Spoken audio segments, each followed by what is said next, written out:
Okay, so this is March number 10th. March number 10th. So first credentials, we have two kind of credentials. One is a policy level credentials, another one is the ENV environmental client secret credentials అనమాట. అసలు ఇందులో ఏంటంటే first policy level అంటే ఏంటి, మనం ఏదైనా ఒక app deploy చేసినప్పుడు దానికి మన పాలసీలు యాడ్ చేస్తాం. బేసిక్ ఆత్ కానీ క్లయింటెడ్ ఎన్ఫోర్స్మెంట్ కానీ దానికి ఒక కైండ్ ఆఫ్ క్రెడెన్షియల్స్ ఉంటాయి కదా, అవి పాలసీ లెవెల్ క్రెడెన్షియల్స్. పాలసీ లెవెల్లో క్రెడెన్షియల్ అప్లై చేస్తాం. ఇంకోటి ఈఎన్వి క్లయింట్ సీక్రెట్ అనమాట.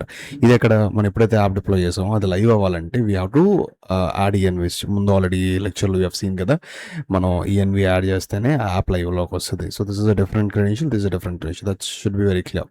Next run time time zone అనమాట. రన్ టైమ్ లాగ్స్, మనం ఎప్పుడైనా రన్ టైమ్ లాగ్స్ డైరెక్ట్గా మనం ఈ పాయింట్ ప్లాట్ఫామ్లో లాగ్స్ చూసినట్టయితే డైరెక్ట్గా మనం ఐఎస్టీ ఇండియన్ స్టాండర్డ్ టైంలో చూడొచ్చు అనమాట. ఓకే, 2 PM అని వచ్చేస్తుంది.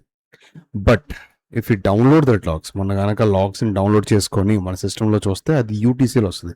యూనివర్సల్ టైమ్ కోఆర్డినేట్స్ ఏదో ఉంటుంది. సో యూటీసీ ఏంటంటే మన ఐఎస్సీ కనెక్ట్ చేయాలంటే 5.5 hours యాడ్ చేయాలి. 5.5 hours యాడ్ చేస్తే అది మన ఐఎస్సీలోకి కనెక్ట్ చేసుకోవచ్చు అనమాట. ఓకే, ఇప్పుడు ఇంకో కాన్సెప్ట్ అనమాట. So we have two kind of ఒకటి స్కేలింగ్లో హారిజాంటల్ స్కేలింగ్, వెర్టికల్ స్కేలింగ్ రెండు కాన్సెప్ట్లు ఉన్నాయి.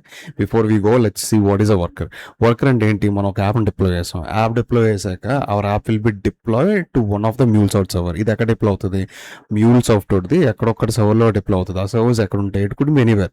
ఆ సర్వర్ అంటే యూకేలో ఉండొచ్చు, యూరోప్ ఉండొచ్చు, ఐర్లాండ్ ఉండొచ్చు, అంటార్టికా, ఎక్కడ ఆస్ట్రేలియా ఎక్కడ ఉండొచ్చు. ఎక్కడో ఒక సర్వర్లో మన యాప్ని డిప్లాయ్ అవుతుంది. Okay, it will only deploy to one of it's location, ఒక్క దగ్గర మాత్రం డిప్లాయ్ అవుతుంది. ఓకే, సో ఈ వర్కర్ అంటే ఏం కాదు, సర్వర్ అంటాం. ఈ వర్కర్ని సర్వర్ అంటాం అనమాట. ఓకే, మనం ఇప్పుడు స్కేలింగ్లో we have two kind of scaling. One is horizontal scaling, another one is vertical scaling. Horizontal scaling అంటే ఏంటి, I'll tell you. So first is I told you, horizontal scaling అంటే సింప్లీ ఇట్స్ అ వర్కర్ అనమాట. Worker server అనుకోండి. I'll tell you what. So payload అనేది చాలా చిన్నగా వచ్చింది, but రిక్వెస్ట్లు ఎక్కువ వచ్చాయి అనమాట. పేలోడ్ నార్మల్గా ఉంది, బట్ రిక్వెస్ట్లు చాలా ఎక్కువ వచ్చేస్తున్నాయి. అప్పుడు మన వర్కర్ అనేది హ్యాండిల్ చేయలేదు, మన సర్వర్ అనేది అన్ని మల్టిపుల్ రిక్వెస్ట్ని హ్యాండిల్ చేయలేదు, మిలియన్స్ ఆఫ్ మైక్రో వస్తే. అప్పుడు then will increase the workers from 1 to 10. By default 1 worker వస్తుంది. మనం 1 to 2 వర్కర్స్ని పెడితే లోడ్ అనేది బ్యాలెన్స్ అవుతుంది. ఈ సర్వర్స్ అనేవి లోడ్ షేర్ చేసుకొని లోడ్ బ్యాలెన్సింగ్ అవుతుంది. ఆ లోడ్ బ్యాలెన్సింగ్ కోసం మనం ఇంకొక వర్క్ని యాడ్ చేస్తాం. ఇంకో 1 or 2 ఎన్ని వర్కర్లు కావాలంటే అన్ని వర్కర్లు యాడ్ చేసుకోవచ్చు. బట్ ఇట్స్ ఎక్స్పెన్సివ్, మనం ఎక్కువ వర్కర్లు కావాలంటే ఎక్కువ పే చేయాలి. సో ఉన్నంత మాత్రం అప్లై చేయాలి. యాజ్ ఎ టోల్డ్ రిపీట్, మనం ఎప్పుడైతే ఎక్కువ రిక్వెస్ట్లు వచ్చేస్తున్నాయో అప్పుడు ఆ ఒక్క సర్వర్ హ్యాండిల్ చేయలేదు కాబట్టి మల్టిపుల్ సర్వర్, కొన్ని రిక్వెస్ట్లు ఈ సర్వర్ హ్యాండిల్ చేస్తుంది, కొన్ని రిక్వెస్ట్లు ఆ సర్వర్ హ్యాండిల్ చేస్తుంది. ఆ సర్వర్నే వర్కర్ అంటారు. దాన్నే హారిజాంటల్ స్కేలింగ్ అంటారు. ఇంక్రీజింగ్ వర్కర్స్ని హారిజాంటల్ స్కేలింగ్ అంటారు. Okay, more number of request are coming, then we increase horizontal scaling. Horizontal scaling increase చేస్తాం. Next we have vertical scaling. Vertical scaling also we call vCore అని కూడా అంటాం. Okay, huge amount of payload అనమాట. మన customer ఒక request పెట్టాడు, అందులో పేలోడ్లో బాడీలో చాలా ఎక్కువ, ఒక 10 GB 20 GB పెట్టాడు for example, not exactly but example. అప్పుడు ఏమవుతుంది, అది హ్యాండిల్ చేయలేదు. అప్పుడు వెర్టికల్ స్కేలింగ్ అంటాను. వెర్టికల్ స్కేలింగ్ అంటే వీకోర్ని ఇంక్రీజ్ చేస్తాం అనమాట. బై డిఫాల్ట్ మనకి వీకోర్ ఉంటుంది అనమాట. 0.1 వీకోర్, 0.2 వీకోర్స్. 0.1 వీకోర్ అంటే 500 MB ర్యామ్ ఇస్తారు. 0.2 వీకోర్స్ అంటే 1 GB మెమరీ ర్యామ్ ఇస్తారు అనమాట. హ్యూజ్ అమౌంట్ ఆఫ్ డేటా వచ్చినప్పుడు ఒక సింగిల్ రిక్వెస్ట్లో అప్పుడు మనం ఈ వీకోర్స్ ఇంక్రీజ్ చేస్తాం. దాన్నే అందువల్ల మన యాప్ అనేది సపోర్ట్ అవుతుంది. లేదంటే యాప్ క్రాష్ అయిపోతుంది కదా, యాప్ క్రాష్ అయ్యవచ్చు, ప్రాసెస్ చేయని అవ్వచ్చు. దాన్ని వెర్టికల్ స్కేలింగ్ అంటారు. ఓకే, నెక్స్ట్ స్లైడ్కి వెళ్తే, సో వెన్ వీ ఆస్క్, మన క్లయింట్ అడగొచ్చు అనమాట.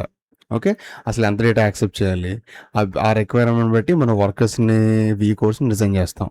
ఓకే, మనం ఒక్కసారి డిప్లాయ్ చేయకముందు ఒక్కసారే ఈ వీటిని అసైన్ చేస్తాం, మాటకి మార్చాం. ఓకే, మనకి ఇప్పుడు ఎన్విరాన్మెంట్, బిజినెస్ గ్రూప్, ఇదేంటంటే మన ప్లాట్ఫామ్లోకి వచ్చినట్టయితే దీన్ని ఏదైతే ఉందో దీన్ని బిజినెస్ గ్రూప్ అంటారు. ఈవెన్సీ బిజినెస్ గ్రూప్, దీన్ని బిజినెస్ గ్రూప్ అంటారు. ఇష్టం వచ్చి క్రియేట్ చేసుకోవచ్చు. ఓకే, దీన్ని ఏదైతే ఉందో దీన్ని ఎన్విరాన్మెంట్ అంటారు. ఇక్కడ క్లిక్ చేస్తే శాండ్ బాక్స్ మీద మల్టిపుల్ వస్తాయి, దీన్ని ఎన్విరాన్మెంట్ అంటారు. Okay okay, so that is the concept అనమాట. You can refer to the notes if you like, but that is the most of it. I'll show you what is that.